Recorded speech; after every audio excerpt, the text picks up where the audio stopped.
Hey, what is cracking, everybody? Welcome, your beautiful, beautiful faces back to the channel, and welcome back to Doki Doki Literature Club. What a fantastic game, guys! I'm thrilled to play this game. I've been having so much fun so far. As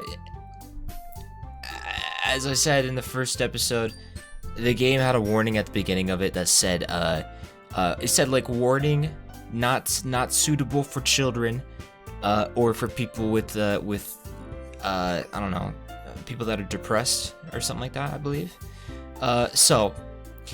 Due to the love that the first episode got, a lot of you guys actually enjoyed it. I was a little scared when I put it out because I was like, I'm interested in this game, but I wasn't sure how you guys would react to it. I knew that a couple of you guys did recommend it, but like I said, I wasn't sure. So thank you guys for the support on the video. We are now going to continue it.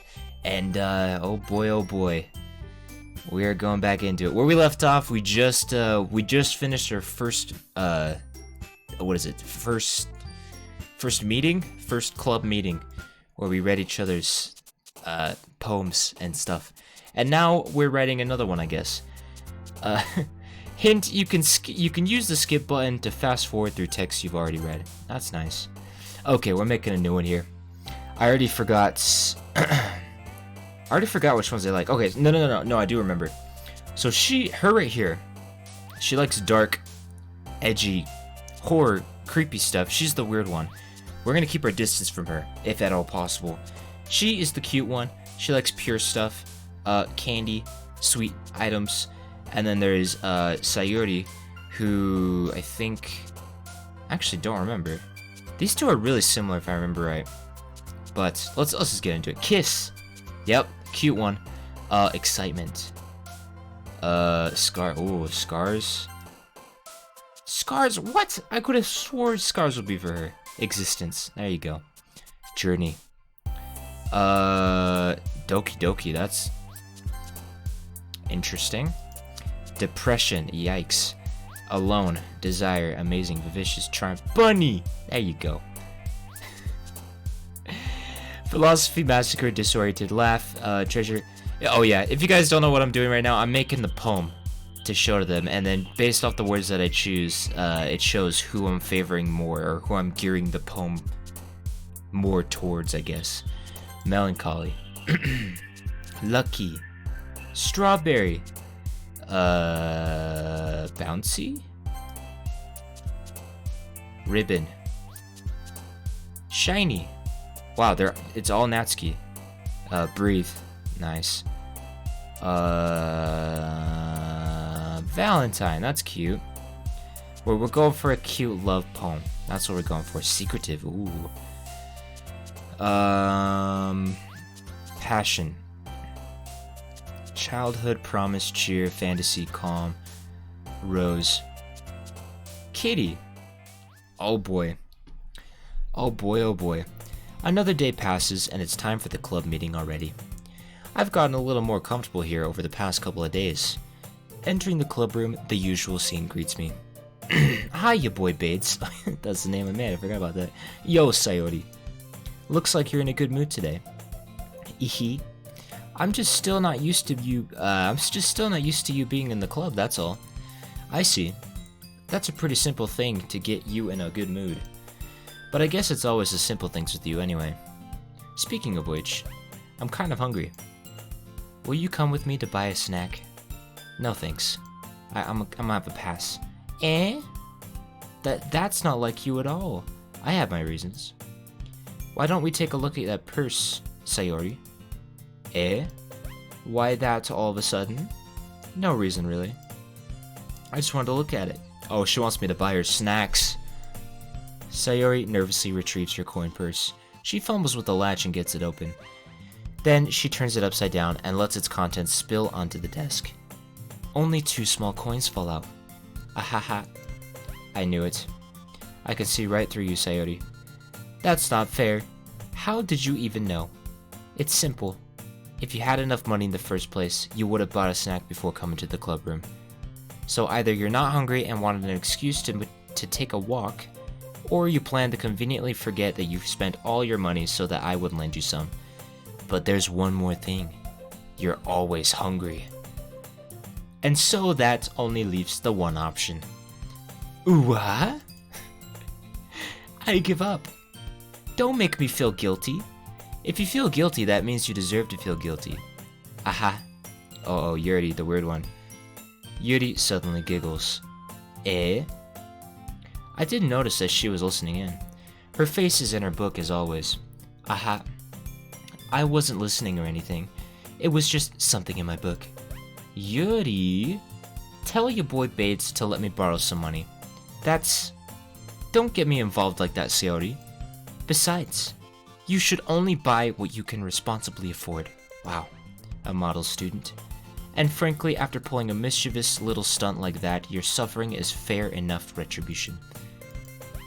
I didn't mean that. I got too absorbed into my book.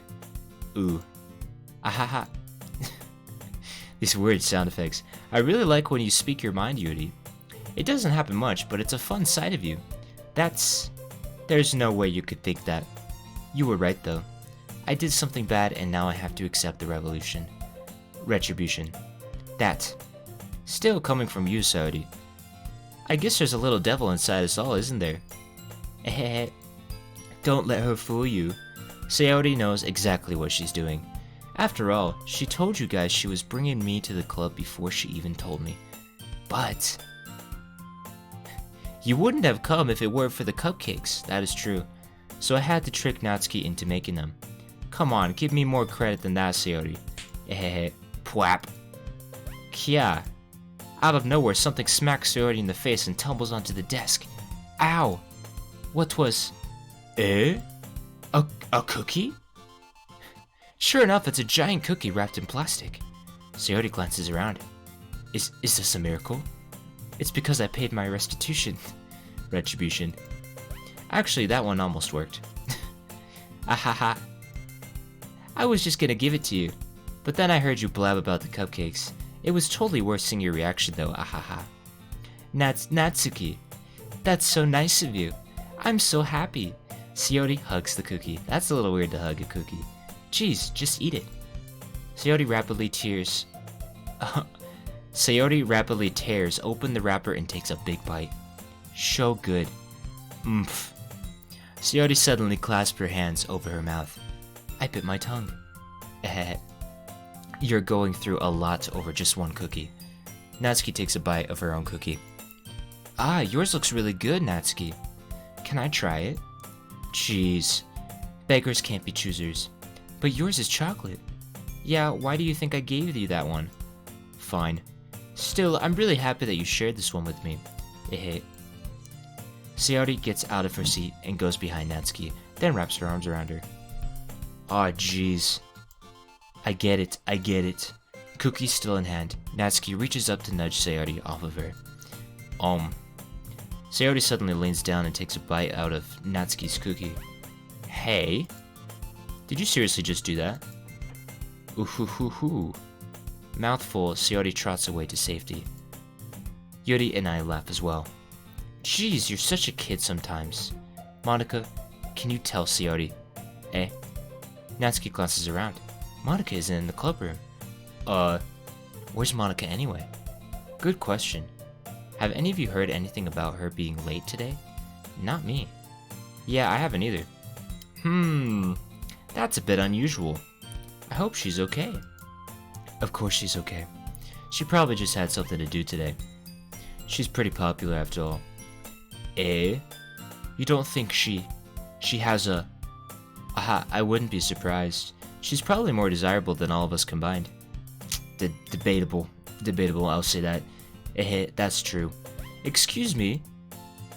Suddenly the door swings open. Sorry, I'm super sorry. Ah, there you are. I didn't mean to be late. I hope you guys weren't worried or anything. Monika chose the club over her boyfriend after all. You're so strong-willed. Boyfriend? What on earth are you talking about? Monika quizzically glances at me. Never mind that. What held you up anyway? Well, my last period today was study hall. To be honest, I kind of just lost track of time. Aha. That makes no sense though. You would have heard the bell ring at least. I must not have heard it since I was practicing piano. Piano? I wasn't aware you played music as well, Monika. I don't really. I kind of just started recently. I've always wanted to learn piano. That's so cool. You should play something for us, Monika. Monika looks at me. Maybe once I get a little bit better I will. Yay. That sounds cool. I'd also look forward to it. Is that so? In that case, I won't let you down, ya boy Bades. Monika smiles weirdly. She always gets in that position whenever... It's very odd. I didn't mean any pressure or anything like that. Don't worry. I've been practicing a whole lot recently, and I'd really love the chance to share once I'm ready. I see. In that case, best of luck. Thanks. So I didn't miss anything, did I? Not really. I chose to leave out Sayori's mischievous escapade. I'm sure Natsuki will end up complaining to her anyway. It looks like everyone has already settled down. Sayori somehow already finished her entire cookie. Yori is back to her book, and Natsuki disappeared into the closet. Ya boy Bades. Sayori suddenly comes up to me. I'm gonna go get some supplies from another classroom. Want to come with me? Supplies? What for? Well, you know how the festival is coming up. Me and Monika were going to make some posters and stuff, so I need to go find some crayons and markers and glue sticks. I see. Sure, I'll go with you. Yay! Okay, Monika, we'll be back soon. Are you going with your boy Bates to get supplies? There's no need to trouble yourself. I'd be happy to go with him. Whoa, that's weird. But I wanted to go. It's so much fun exploring empty classrooms and stuff. Okay. It was just a suggestion. Alright, Monika is getting weird now. See, if you could find poster paper too, okay? Okay. Ready, ya boy Bates? Yep, let's go. Sayori and I exit the club room. I follow behind as Sayori hums and skips around the hallway. Honestly, it feels like I'm taking a kid to the mall or something. Sayori finds pleasure in the simplest things sometimes. Hey Sayori, what exactly are we doing for the festival anyway? I'm not sure how you would make an event out of literature. Me and Monika have it all planned out. Don't you worry. Is that so? Yep. We're gonna do a poetry performance. A performance? Of what kind? Well, everyone is gonna take turns on stage and recite their favorite poems. That sounds kind of dull. Your boy Bates, you're not thinking about it the right way at all. It's not just about reading poems, it's about performing them. Like you say the lines of the poem like, between my feet, the last remaining flower beckons to me. I twist the step, freeing it from its clinging roots, caressing the final joyous moment between my fingers. But to what ends have I summoned this joy? For now when I look in every direction, the once prosperous field before me is but a barren wasteland. Wow. Like that. Sayori, how do I put this? I'm sure it's just me, but it's impossible for me to take you seriously when you talk like that. You meanie. I'm working super hard on this, you know. Oh, I know. I just meant that it's a pretty unordinary contrast to your cute self. Don't say that. It's embarrassing. But I guess that means I'm doing a good job. Yeah, I guess so. I'm so excited. The festival is going to be so much fun. Sayori spins herself around the hallway again. Hey, ya boy Bates, this classroom over here is empty. Let's begin the mission. The mission, eh? It's been a long time since I've spent time with Sayori like this. But in the end, she hasn't changed one bit. She's nothing but a ball of sunshine, drawing happy vibes from the world around her. It's a pretty nostalgic feeling for me. As the years went by, I began to hole myself up in my room more and more. So, going adventuring with Sayori brings about a special sort of feeling I forgot I had in me. The two of us enter the classroom. Sayori heads straight to the closet and I follow. Let's see what we have in here. Crayons? Sayori pulls a box full of crayons off the shelf. They're the best brand too. They're kind of dirty though. Sayori starts pulling various crayons out of the box, reading the color names. Alright, that's one down. Don't get distracted, we still need to find... Wait, I'm looking for my favorite color. Fine, fine. Then at least move aside so I can look for the poster paper. Ah, I dropped one by accident. Smack. Kia! Sayori bends over and smacks her forehead right into the shelf. She falls to the floor and the crayons spill all over her lap.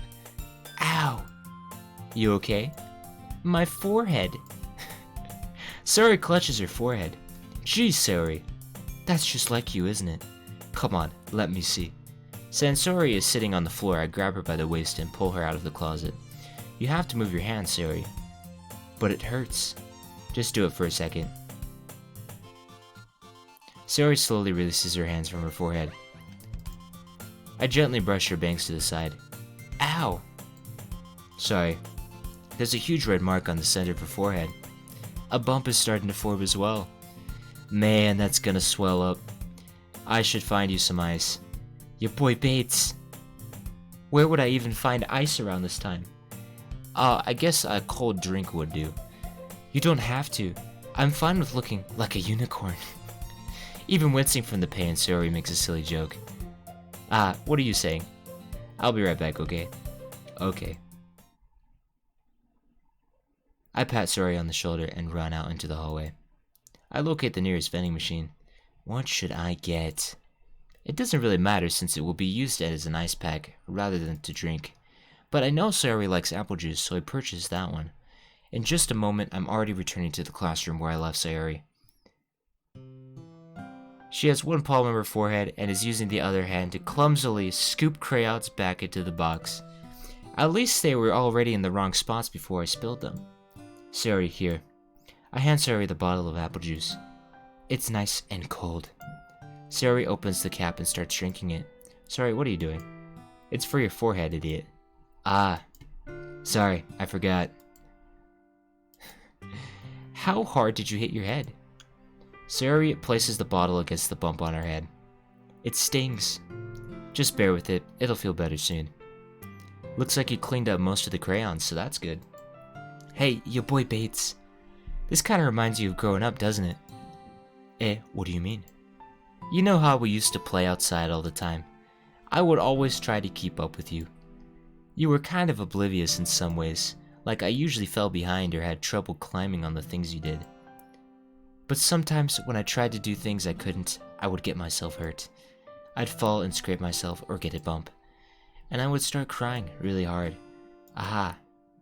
And you would rush over as quick as you could. You would try really hard to get me to stop crying. It was almost like you blamed yourself and were afraid of getting in trouble if someone found out. Even though it really wasn't your fault at all, you know. Did I really do that? Yeah, you don't remember? Come on, to think of it, maybe I do remember a bit. I guess I was always so focused on my games that I didn't pay enough attention to you. So in a way, it was my fault. No, it's not my fault. That's a gamer move. Kind of like this time too.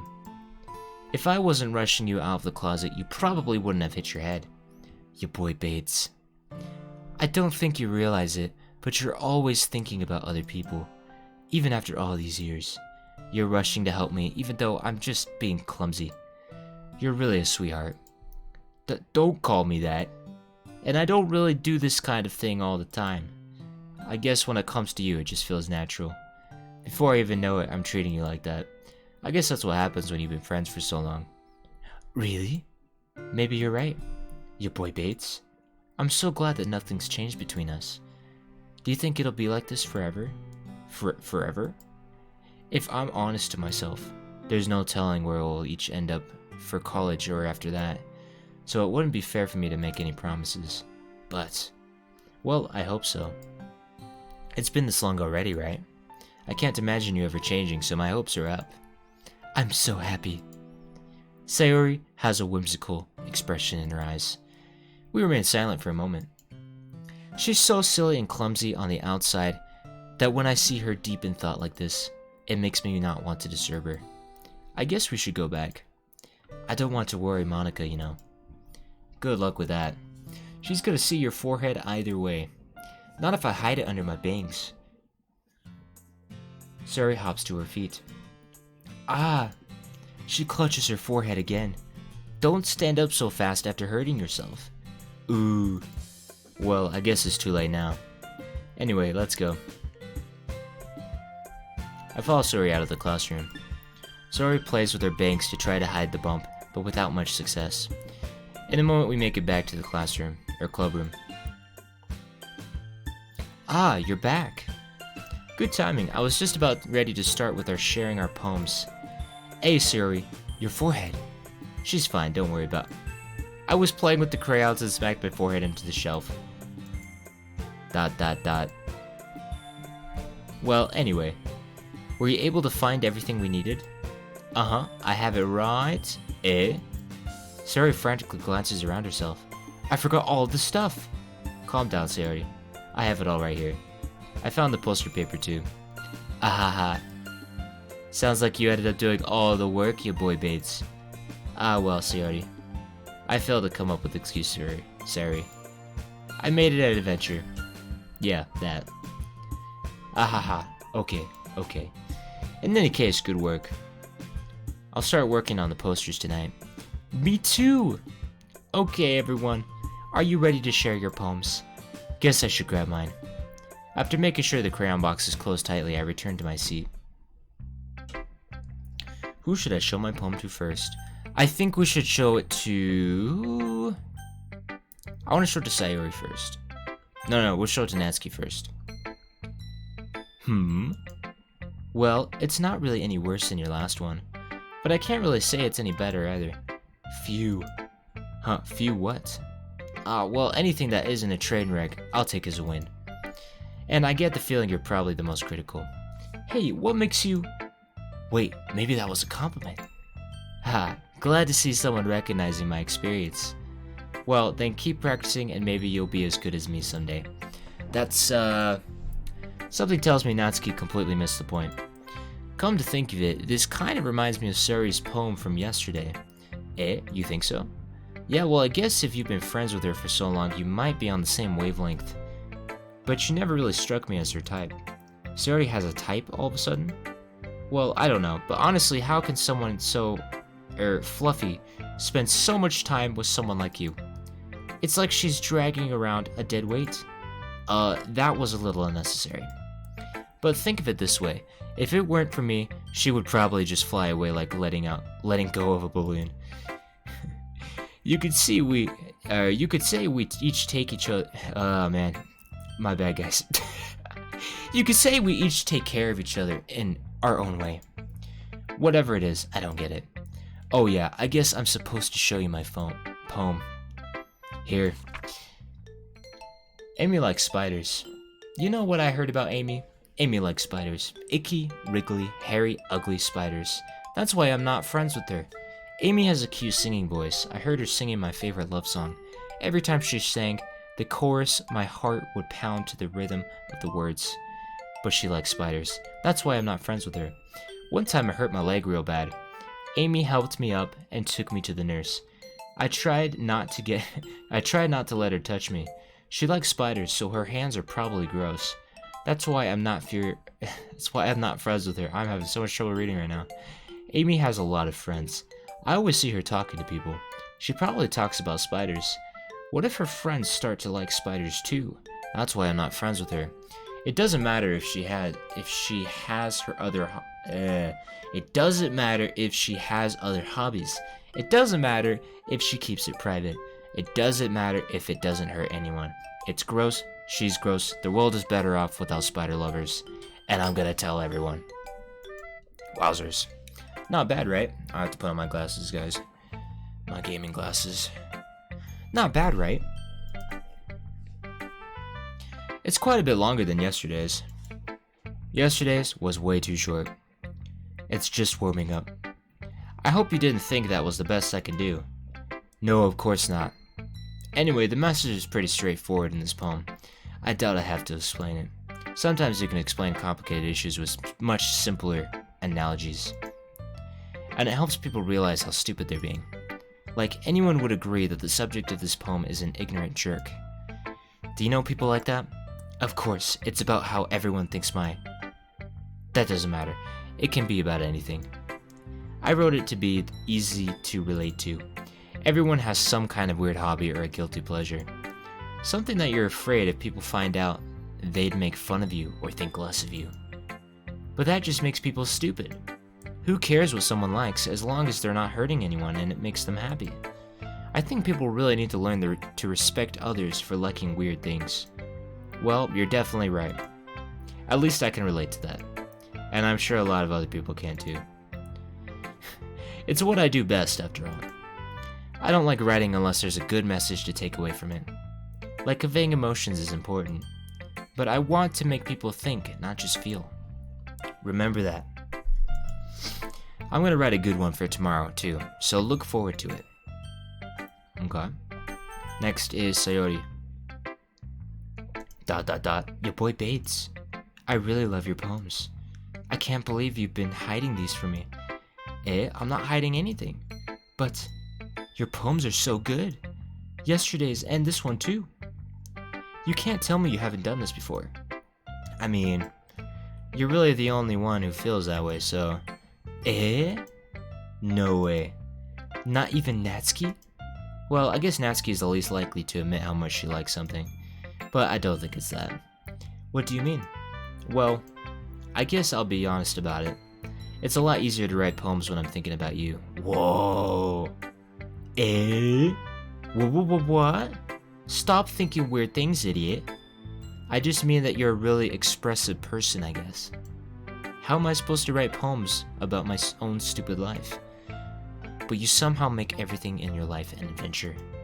Even the little things. Like cooking. Let's not talk about that. So yeah, I guess what I'm saying is that I can feel more feelings through you than I can through myself. Wow. We have that kind of weird connection. It's your fault for getting in my business all the time.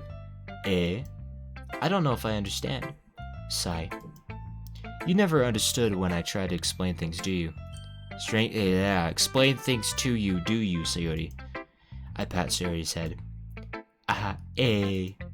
I'm not a kid, you know. Are you sure about that? Maybe. Sayori starts fiddling with her pencil between her hands. Hey, you boy Bates. Will you give me your poem? I kinda want to keep it. Huh? Why? Because, well, it's the first time you've written something for me. Ooh. Sayori, you completely misunderstood. I didn't write this for you. Sigh. Are you even listening anymore? Well, whatever.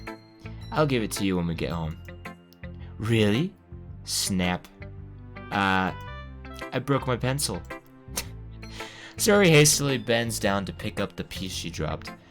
But being inattentive of her surroundings, she bumps right into me. Sorry. It's fine. I'll get it for you. I bend down and pick up the broken pencil. Sayori clutches the desk beside her to support herself, knees shaking. I'm a little clumsy today. Let's sit down, Sayori. Yeah. I grab Sayori's arm and help her sit at the desk. Anyway, I still haven't read your poem. Oh, sorry, I forgot about that. But it's not as good as yours. Jeez, don't worry. I'm sure I'll like it. Bottles. I pop off my scalp, like the lid of a cookie jar. It's the secret place where I keep all my dreams. Little balls of sunshine all rubbing together like a bundle of kittens. I reach inside my thumb and forefinger and pluck one out. It's warm and tingly. But there's no time to waste. I put it in a bottle to keep it safe, and I put the bottle on the shelf with all of the other bottles. Happy thoughts, happy thoughts, happy thoughts in bottles all in a row. My collection makes me lots of friends. Each bottle is starlight to make amends. Sometimes my friend feels a certain way. Down comes a bottle to save the day. Night after night, more dreams. Friend after friend, more bottles. Deeper and deeper my fingers go. Alright. Like exploring a dark cave, discovering the secrets hiding in the nooks and crannies. Digging and digging, scraping and scraping. I blow dust off my bottle caps. It doesn't feel like time elapsed. My empty shelf could use some more. My friends look through my locked front door. Finally, all alone, I open up and in come my friends. In they come in such a hurry. Do they want my bottles that much? I frantically pull them from the shelf, one after the other, holding them out to each and every friend, each and every bottle. But every time I let one go, it shatters against the tile between my feet. Happy thoughts, happy thoughts, happy thoughts, in shards all over the floor. They were supposed to be for my friends who aren't smiling. They're all shouting, pleading, something. But all I hear is echo, echo, echo, echo, echo, inside my head. Wow. Holy crap. Sayori, did you really write this? Of course I did. Didn't I tell you yesterday I was gonna write the best poem ever? Yeah, but I mean, I didn't expect something like this coming from you. Monika taught me a whole lot. And I've been really in touch with my feelings recently. Whoa, I see that. It's almost kind of creepy. Creepy? Well, not exactly. Maybe because I'm so used to being cheerful. Well, never mind. I'm thinking too hard about it. The point is, it came out good, so you should be proud of it. Aw, thanks. I feel like I was meant to express myself this way. It even helps me understand my own feelings a little bit better. Writing is like magic. You've gotten pretty passionate about this, huh? I hope you keep it up. Yeah, writing's the best. I'm gonna keep writing until I die. Ha, don't get ahead of yourself. Sayori's always had a habit of getting obsessed with something before dropping it no more than a week later. I wonder if this is one of those times. But seeing the passion in her eyes makes it hard for me to be pessimistic. That's cute. Next up is Monika. Hi again, your boy Bates. How's the writing going? Okay, Monika, there is something about Monika's face that is really, really off-putting. Alright, I guess. I'll take that. As long as it's not going bad. I'm happy that you're applying yourself. Maybe soon you'll come up with a masterpiece. I wouldn't count on that. You never know. Want to share what you wrote for today? Sure, here you go. I give my poem to Monika. ... Alright, it's pretty good. It makes me think of Sayori, like the other one that you wrote. You two are like the dynamic duo. That's kind of exaggerating it. Yeah, probably. But you do spend a lot of time with her, even in this club, don't you? Then again, I don't blame you for being a little shy. I'm not shy, it's just... I'm just teasing. I know it takes a bit of time to make friends with everyone. But Yori and Natsuki are super interesting people, so don't be afraid to give them their share of time. And you can talk to me every now and then too. I'm not, like, unapproachable or anything, am I? No, it's nothing like that. I'm just still getting used to being around here, that's all. Yeah. I'm sorry if I was putting pressure on you or something. I really didn't mean it like that. No, don't worry. I get what you're saying. Well, alright. But anyway, you want to read my poem now? I like the way this one turned out, so I hope you do too. Alright, let's take a look. Save me! Oh boy. The colors, they won't stop. Bright, beautiful colors, flashing, expanding, piercing, red, green, blue, an endless cacophony of meaninglessness, a meaningless noise. The noise that won't stop, violent, grating waveforms, squeaking, screeching, piercing, sine, cosine, tangent, like playing a chalkboard on a turntable, like playing a vinyl on a pizza crust, an endless poem of meaninglessness. Dang. It's even more abstract than the last one, huh? I guess it's just the way I write.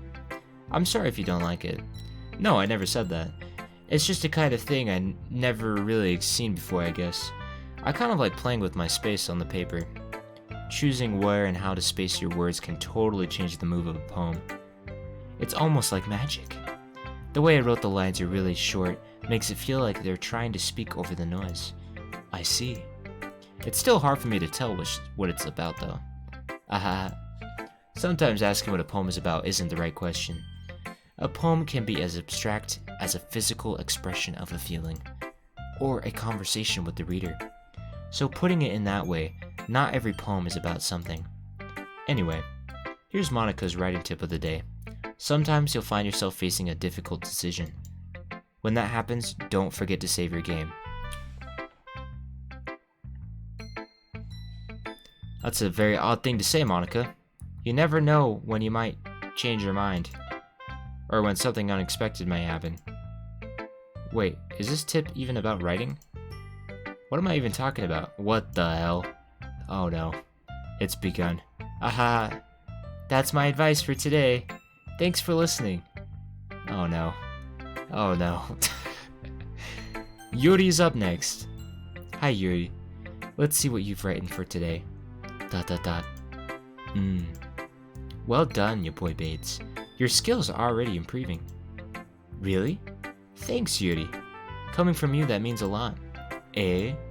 It's nothing. I'm just happy to help inspire fellow writers. I know you're new to this, so don't worry so much if it seems like you can't get your poem to feel perfect. You don't need to be afraid to be a little more daring. Metaphors can go a long way. Don't feel like you need to work your brain like turning a bunch of gears. Try letting your mind wander through your feelings, and write down the things you see and hear. That's one way to truly enable your reader to see into your mind. It's a very intimate exercise. I see. That's certainly interesting technique. Thanks for sharing. I have, well, an example of that if you'd like to read it. Of course. Is this the poem you wrote for today? Yuri nods and timidly hands me her poem. The raccoon. It happened in the dead of night while I was slicing bread for a guilty snack. My attention was caught by the scuttering of a raccoon outside my window. That was, I believe, the first time I noticed my strange tendencies as an unordinary human. I gave the raccoon a piece of bread, my subconscious well aware of the consequences, well aware that a raccoon that is fed will always come back for more. The enticing beauty of my cutting knife was the symptom. The bread, my hungry curiosity. The raccoon, an urge. The moon increments its phase and reflects that much more light off of my cutting knife.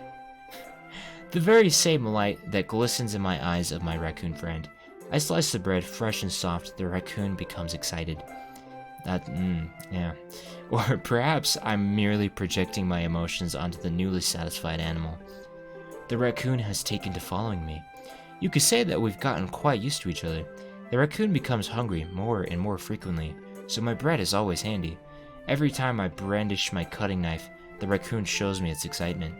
That's a little weird. A rush of blood.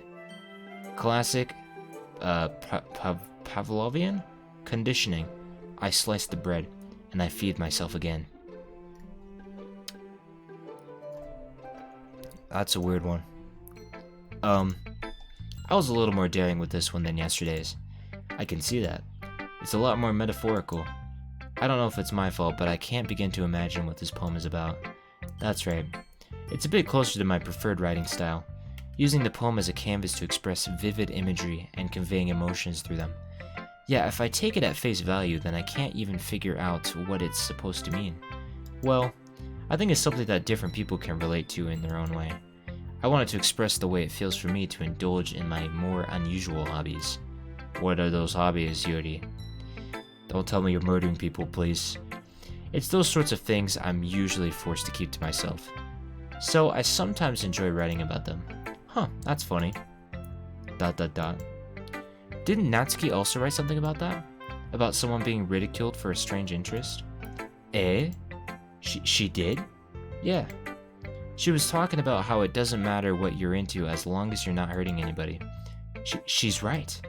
I mean, does she really feel that way? Yeah. Sounds like you two have a lot in common. That's interesting.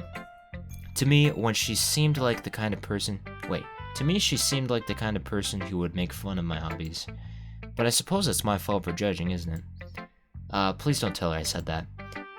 Don't worry. I have no reason to. Okay.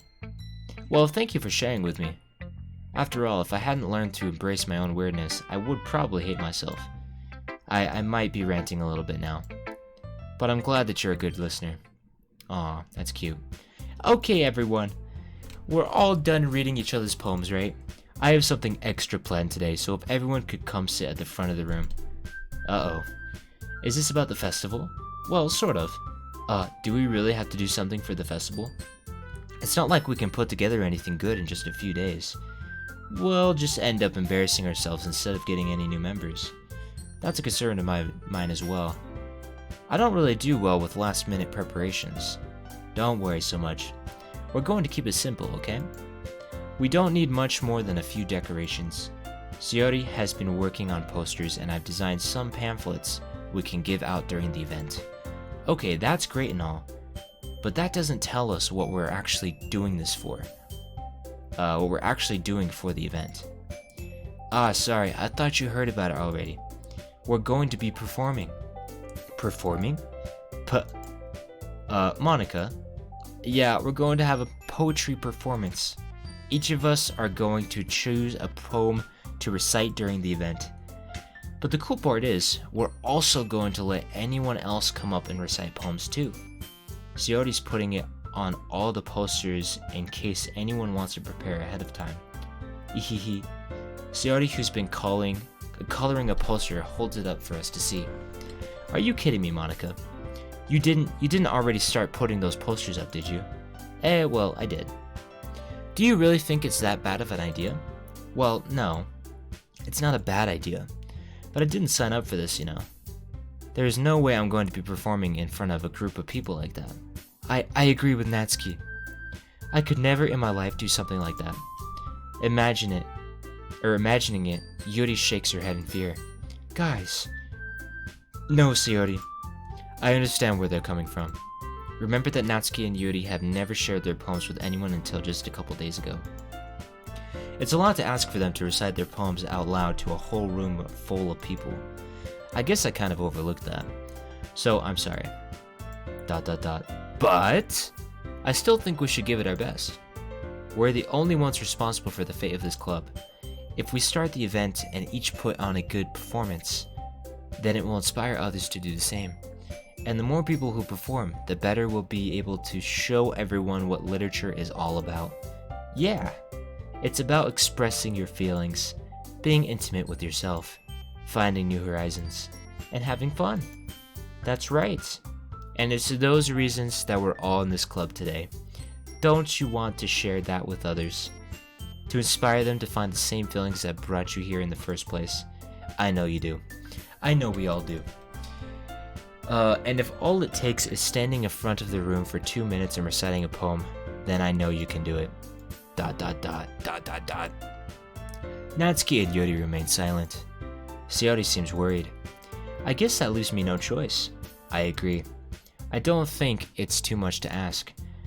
I think that Shiori and Monika have been trying really hard to get new members. The least we can do is help them out a little bit. Well, maybe, but... ... It looks like Natsuki doesn't have any arguments left. Okay, fine. I guess I'll just have to get it over with. Alright. Phew. Thanks, Natsuki. What about you, Yuri? ... Yuri dejectedly glances around at everyone else's expectant faces. Sigh. I guess I don't really have a choice. Ahaha, it's everyone. You're the best, Yuri. This club is seriously going to be the death of me. Oh gosh. You'll be fine, Yuri. That's foreshadow? Somebody's gonna die. Probably. But anyway, let's move on to the main event. I want each of you to choose a poem of yours. We're going to practice reciting them in front of each other. No way. Monika, this is too sudden. Well, if you can't recite your poem in front of the club, how do you expect to do it in front of your strangers? Oh no. Don't worry. I'll start off to help everyone feel a little more comfortable. Can I go next? Of course. Now, let's see. Monika flips through her notebook to the specific poem she has in mind for herself. She then stands behind the podium. The title of the poem is The Way They Fly. Monika begins reciting her poem. Her clear, confident voice fills the room. More than that, her inflection is pristine. She knows exactly how to apply emotion behind each line she recites, bringing the words to life. Is this something she's done before, or is she simply a natural? I glance around me. Everyone has their eyes on Monika. Shiori looks amazed. Yuri has an intense expression on her face that I don't understand. Finally, Monika finishes the recitation. The four of us applaud. Monika takes a breath and smiles.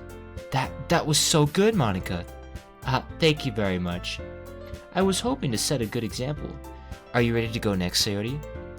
I'll go next, Yuri says. Ooh-wah? Yuri's fired up all of a sudden. Yuri clutches a sheet of paper between her hands and stands up. Keeping her head down, she walks quickly over to the podium. This poem is called... Yuri anxiously glances at each of us. You can do it, Yuri. It's called After Image of a Crimson Eye. Yuri's voice shakes as she starts reading the poem. Just a moment ago, she practically refused to do this. Why is she suddenly putting in so much effort? As Yuri gets past the first couple of lines... Siri, I don't want to talk to you. Gosh. As Yuri gets past the first couple of lines, her voice changes. It's almost like what happens when Yuri gets absorbed into her books. Her quivering words transform into the sharp syllables of a fierce and confident woman. The poem is full of twists and turns in its structure that she enunciates with perfect timing. This must be a rare glimpse into a whirling fire Yuri keeps concealed inside her head. Suddenly, she's finished. Everyone is stunned. Yuri snaps back into reality. Oh, there goes gravity, and glances around her as if she's bewildered even herself. It's up to me to save the situation. I'm the first to start applauding. Everyone joins me afterwards, and we give Yuri the recognition she deserves. Words. It's not that we didn't want to applaud for her, but we were caught so off guard that we almost forgotten. As we applaud, Yuri holds the poem to her chest and rushes back into her seat. Yuri, that was really good. Thank you for sharing. ... Looks like Yuri is down for the count. Okay. I guess I'm next then. Sayori hops out of her chair and cheerfully walks up to the podium. This one's called My Meadow. Aha. Sorry, I giggled. Eehee. Sayori. It's a lot harder than I thought. How did you guys do it so easily? Try not to think of it like you're reciting to other people. Imagine you're reciting it to yourself, like in front of a mirror or in your own head. It's your poem, so it'll come out the best that way. I see. Okay then. Sayori begins her poem. Somehow it feels like her soft voice was made as a perfect match. The poem isn't aimlessly cheery like Sayori is. It's serene and bittersweet. If I were to read this on paper, I probably wouldn't think much of it. But hearing it come from Sayori's voice almost gives it a whole new meaning. Maybe this is what Sayori meant when she said she likes my poems. It's like I get to reach more deeply into someone I thought I knew through and through. Sayori finishes and we applaud. I did it! Good job, Sayori. Even your boy Bates liked it. I guess that's a good sign. What does that even mean? It came out nicely, Sayori. The atmosphere of the poem fits you really nicely. But it might be that other poems wouldn't work quite as well with that kind of delivery. I don't really understand. In other words, I've seen poems of yours where that sort of gentle delivery wouldn't work as well. They might need a little more force between them, or behind them, depending on what you're reading. Oh, I know what you mean. Well, I've been practicing that kind of thing. It's just embarrassing to do it in front of everyone. Then next time, I'm going to make you pick a poem that challenges you a little more. We don't have much time before the festival, you know. Okay. Now, who's next? Natsuki? Humph. Don't make me go before your boy Bates. It's not like I can compare it to you guys anyway. Might as well let your boy Bates lower everyone's standards a little before I have to do it. Natsuki. It's fine. I might as well get it over with. But it's not like I have much of a selection of what to read. I'll just have to go with what I wrote for today. I stand up and step in front of the podium. Everyone has their eyes on me, making me feel terribly awkward. I recite my poem. Since I'm not exactly confident in my own writing, it's hard to put energy into it. Despite that, once I finish, I receive applause anyway. Sorry, I'm not really as good as everyone else. Don't worry about it so much. I think it's less about your abilities and more about your lack of confidence in your writing. That's something that'll improve over time though. Yeah, maybe. Alright then. That just leaves you, Natsuki. Yeah. I'm going. Natsuki begrudgingly gets out of her seat and makes her way to the podium. The poem is called... Why are you all looking at me? Because you're presenting. Anyway, the poem is called Jump. Natsuki takes a breath. Once she starts reciting the poem, her sour attitude disappears a little. While she's still a little unenthused, Her poem has a rhythm and rhyme to it. It's Natsuki's trademark style, and it works surprisingly well when spoken aloud. The words feel like they bounce up and down as if giving life to the poem. Natsuki finishes and everyone applauds. She huffs back to her seat. That wasn't so bad, was it? Easy for you to say. You'd better not make me do that again. Well, do you at least feel prepared enough to recite a poem in front of other people? I mean, doing it in front of other people will be way easier. I could put it on whatever face I want for other people. But when it's just my friends, it's just embarrassing. That's a surprise, Natsuki. I think it would be the other way around for me. Well, that's just how it is, so. Well, I guess in that case, you won't have much to worry about for the festival. That said, I want to thank everyone for coming through. It might be hard, but I hope that you all have an idea of what it's like now. Make sure you pick a poem and get enough practice before the festival, okay? I'll be making pamphlets, so let me know ahead of time what you'll be reciting. Jeez. I should probably find some other poem to recite instead. That's fine too. It doesn't have to be your own. I'm already pleasantly surprised that you're putting in all this effort for the club. It makes me really happy. Yeah, no problem. Okay everyone, I think that's about it for today. I know the festival is coming up, but let's try to write poems for tomorrow as well. It's been working out really nicely so far, so I'd like to continue that. As for the festival, we'll finish planning tomorrow, and we'll have the weekend to prepare. Monday's the big day. I can't wait.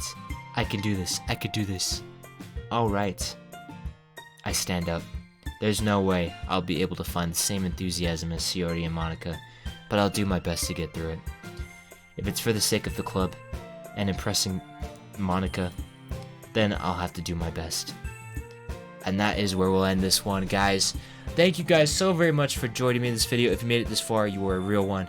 Thank you so much. It's nearly an hour once again, I apologize. But this game, like, it's not like there's not individual events in this game where I can just stop at the end of an event and end the video. This whole thing was one event, and it was an hour long, and it kind of has to be. So I apologize for that, guys. If you enjoyed, leave a like on it, subscribe, all that good stuff. I really appreciate it if you made it this far, and I will catch you later. Peace.